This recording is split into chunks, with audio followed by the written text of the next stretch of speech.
नमस्कार, स्वागत है आपका स्टडी पॉइंट में। मैं हूँ राहुल। आज हम पढ़ेंगे हिंदी में क्रैश कोर्स चल रहा है दोस्तों। तो आज हम पढ़ेंगे वाक्यों के बारे में। जैसे कि आपको पता है MPSI में 70 मार्क्स की हिंदी आती है, जेल प्रहरी में 20 मार्क्स की हिंदी आती है। तो हमने इसके पहले संधि, समास, हिंदी की उत्पत्ति कैसे हुई, ये सब पढ़ा चुके हैं। तो आप प्लेलिस्ट में जाकर देख सकते हो उसे। आज हम पढ़ेंगे वाक्यों के भेद। ठीक है दोस्तों। और जो भी फ्रेंड्स इस चैनल को सब्सक्राइब नहीं करे वे ज़रूर सब्सक्राइब करें, शेयर करें और लाइक ज़रूर करें। और इसकी जो PDF है आपको टेलीग्राम, इस वीडियो के नीचे टेलीग्राम की लिंक है, वहाँ से आप ले सकते हैं।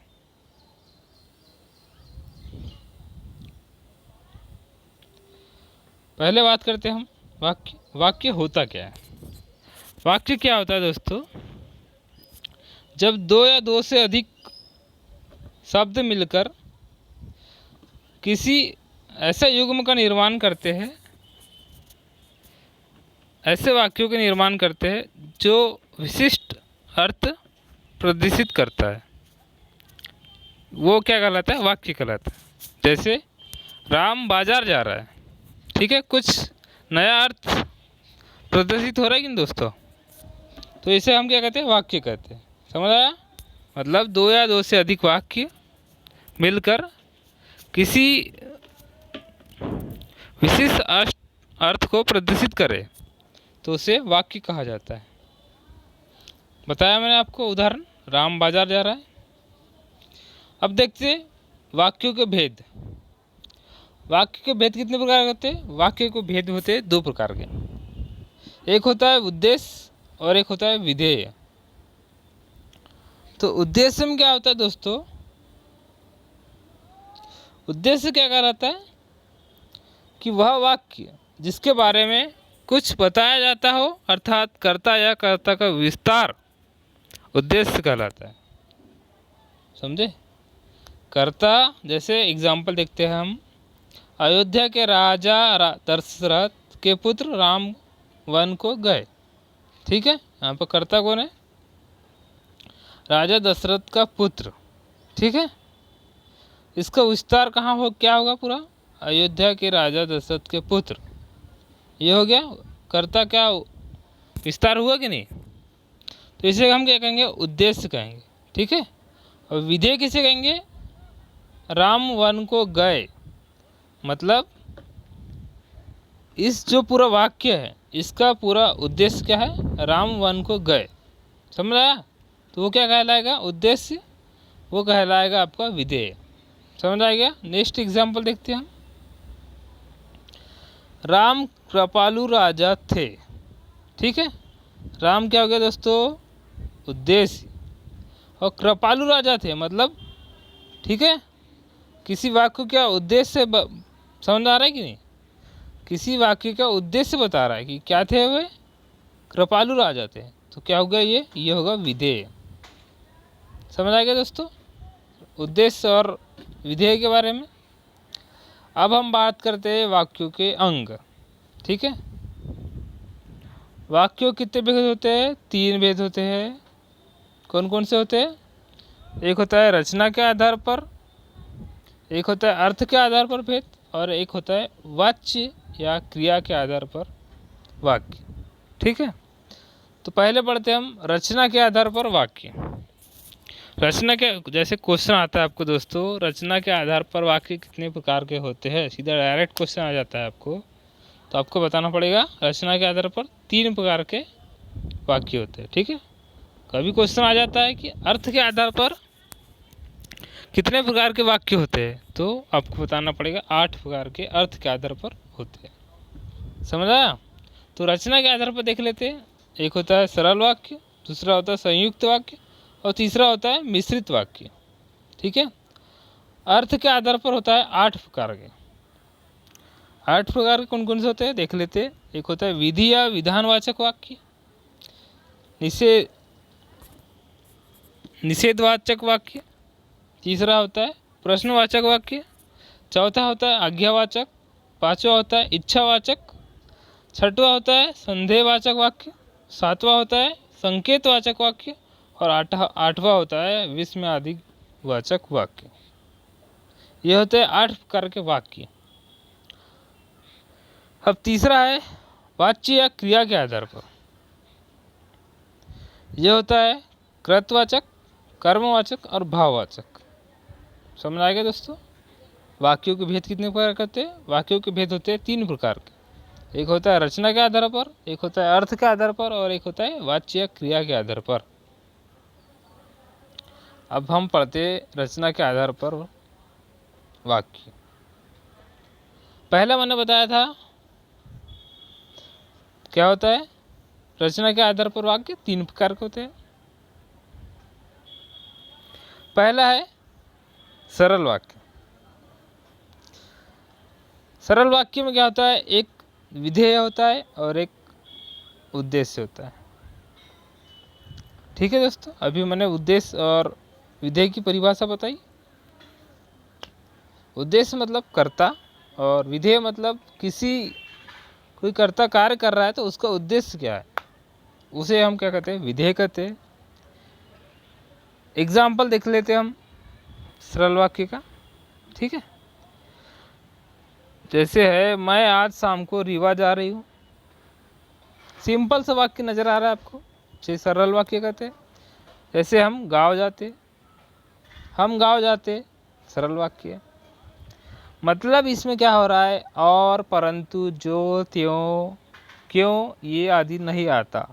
इसे हम क्या कहते हैं, सरल वाक्य कहते हैं, साधारण भाषा में बताया जाए तो। ठीक है, जैसे राहुल नोट्स देता है, मनीष पढ़ता है, तरुण पत्र लिखता है। ये क्या है, ये सभी क्या है, ये है साधारण वाक्य, सरल वाक्य। ठीक है, अब सेकंड पढ़ते हैं हम संयुक्त वाक्य। गलती से सरल वाक्य लिख दिया गया है दोस्तों, ये है संयुक्त वाक्य। पहला क्या पढ़े हमने, सरल वाक्य, अब दूसरा है संयुक्त वाक्य। संयुक्त वाक्य में क्या होता है, जब 2 सरल वाक्य मिलते हैं और उनमें क्या होता है, और आ गया बीच में, तथा आ गया, एवं आ गया, या आ गया, अथवा आ गया, किंतु आ गया, परंतु आ गया, मगर आ गया, इससे जो जुड़े हुए जो वाक्य बनता है उसे हम संयुक्त वाक्य कहते हैं। समझ आया दोस्तों? मैंने क्या कहा कि किसी वाक्य में अगर और आ गया और शब्द जुड़कर कोई वाक्य बना, तथा आ गया, एवं आ गया, अथवा आ गया, किंतु आ गया, परंतु आ गया, ये सब अगर जुड़ कर के वाक्य बनता है तो वह संयुक्त वाक्य कहलाता है। जैसे एग्जाम्पल देखते हैं हम, सुबह हुई और कोयल गाना गाने लगी। ठीक है, यहाँ क्या आ गया, बीच में और आ गया। आगे दोस्तों तो हमने क्या पढ़े थे, जहाँ भी और आ गया तो कौन सा वाक्य होगा, वो होगा संयुक्त वाक्य। समझ आया दोस्तों? कौन सा वाक्य होगा वो, संयुक्त वाक्य, अगर और आ गया तो। जैसे सेकंड एग्जाम्पल देखते हैं हम, राजा प्रिय बोलो पर असत्य नहीं। ठीक है, क्या आ गया, यहाँ पर आ गया, आया कि नहीं?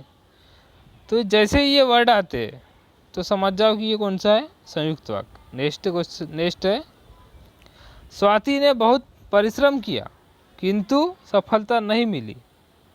ठीक है, यहाँ पर क्या लगकर बन रहा है ये वाक्य, किंतु लगकर। और मैंने बताया हूँ जहाँ किंतु, परंतु, मगर और तथा अगर आ जाता है तो कौन सा वाक्य होता है, ये होता है संयुक्त वाक्य। समझ आ गया दोस्तों? समझ लाइक करें आप। अब बात करते हैं तीसरा, रचना के आधार पर। मैंने बताया अभी, पहले हमने पढ़े सरल वाक्य, दूसरा पढ़े संयुक्त वाक्य, तीसरा पढ़े मिश्रित वाक्य या मिश्र वाक्य भी कहते हैं। तीसरा पढ़ेंगे हम मिश्रित वाक्य। इसमें क्या होता है, किसी वाक्यों में एक वाक्य क्या होता है, प्रधान होता है और दूसरा उसका आश्रित होता है, मतलब गौण कहते हैं। ठीक है, अगर ये आपस में मिलते हैं और उनके बीच में जैसे जो आ गया वैसा आ गया, वह जितना उतना, तब जहाँ वहाँ, जिधर उधर, यदि, इस प्रकार उस प्रकार, जब तक, न तो न, अगर प्रयोग में लाया जाता है और नया वाक्य बनता है। समझ आया? क्या क्या लगता है अगर किसी वाक्य में जो वैसा वह उतना जितना तब जहाँ वहाँ अगर इस प्रकार उस प्रकार जब तक न तो न, अगर ऐसो शब्दों से कोई वाक्य बनता है दोस्तों, तो वो क्या कहलाता है? मिश्रित वाक्य। जैसे हम समझते हैं, उदाहरण के लिए, यदि सिमरन अनूपपुर गई तो सोमवार को विद्यालय नहीं जाएगी। यहाँ आ गया क्या? तो। मैंने बताया था आपको, अगर तो आ गया किसी वाक्य में तो कौन सा वाक्य होगा? वो होगा मिश्रित वाक्य। जैसे और समझते हैं, जो लड़का चंदन कमरे पर बैठा है वह मेरा भाई है। यहाँ क्या आ गया दोस्तों? यहाँ आ गया जो। और मैंने क्या बताया था? जो जहाँ आ गया मतलब वहाँ पर क्या होगा? वहाँ होगा मिश्रित वाक्य। फिर देखते हैं नेक्स्ट एग्जाम्पल, यदि परिश्रम करोगे तो उत्तीर्ण हो जाओगे। फिर यहाँ तो आ गया, तो आ गया मतलब कौन सा वाक्य होगा? वो मिश्रित वाक्य होगा। फिर नेक्स्ट देखते हैं, गायत्री मेरी बहन है परंतु मुझे राखी नहीं बांधती। ठीक है, ये वाला वाक्य संयुक्त वाक्य का है दोस्तों, ये गलती से आ गया। ठीक है, तो ये समझ में आ गया आपको। पढ़े हमने अभी क्या? रचना के आधार पर कितने प्रकार के होते हैं? वाक्य 3 प्रकार के होते हैं। एक पहले पढ़े हमने सरल वाक्य, दूसरा पढ़े हमने संयुक्त वाक्य, तीसरा पढ़े हमने मिश्रित वाक्य। अब हम पढ़ेंगे अर्थ के आधार पर वाक्य। अर्थ के आधार पर वाक्य कितने प्रकार के होते हैं दोस्तों? मैंने बताया अभी, ये होते हैं 8 प्रकार के। अर्थ के आधार पर 8 प्रकार के वाक्य होते हैं। ठीक है, पहला है विधि या विधानवाचक वाक्य। ठीक है, इसमें क्या होता है? किसी क्रिया का होना स्पष्ट होता है, वहाँ पर होता है विधि या विधानवाचक वाक्य। ठीक है, जैसे राम खाना खाता है, अपना कार्य कर रहा, कोई क्रिया कर रहा है कि नहीं? और जैसे नेक्स्ट एग्जाम्पल, राजकुमार और कृष्ण कुमार बाजार जाते, वो अपना काम कर रहे। तो क्या हो गया? ये विधानवाचक वाक्य या विधि वाक्य कहलाता है। ठीक है दोस्तों, ये क्वेश्चन आता है जरूर। आप कोई भी 10 साल का पेपर उठा के देख लीजिए आप, यहाँ से आपको 2-3 मार्क्स का क्वेश्चन मिलेगा ही। ठीक है, सेकंड देखते हैं हम निषेधवाचक वाक्य। इसमें क्या कहता है? जहाँ किसी क्रिया के होने या करने की मनाही हो, मतलब किसी कार्य को करने की मनाही हो, वहाँ पर निषेधवाचक वाक्य होता है। जैसे देखते हैं हम एग्जाम्पल के लिए, साक्षी के घर मत जाओ, वहाँ पर सीधा ही बोला जा रहा है, मनाही की जा रही कि नहीं, मत जाओ, मतलब ये निषेधवाचक वाक्य हुआ। ठीक है, राजेश तुम्हारा क्या कर सकता है? ठीक, निषेधवाचक वाक्य है। नेक्स्ट है थर्ड प्रश्नवाचक वाक्य। ठीक है, मैंने बताया कि 8 होते हैं, 8 प्रकार के अर्थ के आधार पर वाक्य। उसमें हम 2 पढ़ चुके हैं। ठीक है, अब तीसरा पढ़ेंगे हम प्रश्नवाचक वाक्य। प्रश्नवाचक वाक्य जिन वाक्यों से क्रिया में किसी भी प्रकार के प्रश्न का बोध होता है, तो वहाँ क्या होता है दोस्तों? वहाँ होता है प्रश्नवाचक वाक्य। जैसे क्या अजय नहीं आएगा, प्रश्नवाचक है। प्रश्न का बोध हो रहा है कि नहीं पता? क्या मतलब प्रश्न का बोध हो रहा है? आप आ रहे हो, क्या आप आ रहे हो? ऐसा लग रहा है कुछ प्रश्न हो रहा है, तो वहाँ पर क्या होता है? प्रश्नवाचक वाक्य होता है। नेक्स्ट है चौथा आज्ञावाचक वाक्य। इसमें क्या होता है दोस्तों कि किसी भी प्रकार की आज्ञा या आदेश का बोध होता है, वहाँ पर क्या होता है, आज्ञावाचक वाक्य होता है। जैसे एग्जांपल देखते हैं, क्या है, मैं जोनिका दीदी का आज्ञा का पालन करता हूँ। आज्ञा का पालन हो रहा है कि नहीं? वहाँ नेक्स्ट है ऊपर जाकर पढ़ाई करो। ऊपर जाकर पढ़ाई कर रहा है कि नहीं? वो आज्ञा का आदेश मान रहा है, ठीक है। वहाँ क्या होगा, आज्ञावाचक वाक्य होगा। फिर है नेक्स्ट पांचवा इच्छावाचक वाक्य। मतलब जिन वाक्यों में प्रार्थना, आशीर्वाद, सलाह, शुभकामना, बधाई का बोध होता है, वहाँ पर क्या होता है, इच्छावाचक होता है, ठीक है। आप भगवान से इच्छा करते हैं। एग्जाम्पल देखते, जैसे हम आपकी यात्रा मंगलमय हो, ठीक है, इच्छा हो रही कि नहीं, भगवान तुम्हें लंबी उम्र दे, इच्छा करते हो कि नहीं आप? ये हो गया इच्छावाचक वाक्य। नेक्स्ट है संदेहवाचक वाक्य। मतलब कि जिन वाक्यों में संदेह या संभावना व्यक्त होती है, वह कौन सा वाक्य कहलाता है? वह संदेहवाचक वाक्य कहलाता है। जैसे एग्जाम्पल के लिए हम देखें, शायद शाम को वर्षा हो जाए। मतलब यहाँ क्या हो रहा है, संदेह हो रहा है, होगी क्या नहीं होगी। तो यहाँ पर क्या होगा, संदेहवाचक वाक्य होगा। नेक्स्ट एग्जाम्पल है, हो सकता है शिवेश आ जाए। अब वो आ रहा है कि नहीं पता नहीं, संदेह है, तो वहाँ संदेहवाचक वाक्य होगा। नेक्स्ट है संकेतवाचक वाक्य। संकेतवाचक वाक्य क्या होता है दोस्तों? जहाँ क्रिया का होना या न होना दूसरी क्रिया के होने या न होने पर निर्भर हो, वहाँ संकेतवाचक वाक्य होता है, ठीक है। संकेत मिलता है किसी का होना या न होने का। जैसे एग्जाम्पल देखते हैं हम, यदि हम मेहनत करेंगे तो सफल होंगे। संकेत मिल रहा है कि नहीं, मेहनत करोगे तो आप सफलता पाओगे, नहीं तो कहाँ से पाओगे। पिताजी अभी आते तो अच्छा होता, संकेत मिल रहा है।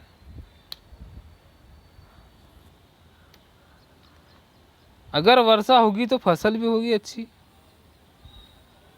ठीक है ना। ये हो गया आपका संकेतवाचक वाक्य। अब नेक्स्ट है विस्मयादिवाचक वाक्य। ये क्या होता है? जिन वाक्यों से मनोभावों को व्यक्त किया जाता है उन्हें विस्मयादि वाचक वाक्य कहा जाता है। जैसे अच्छा कुणाल का करेक्टर बन गया। अच्छा का बात क्या लग रहा है?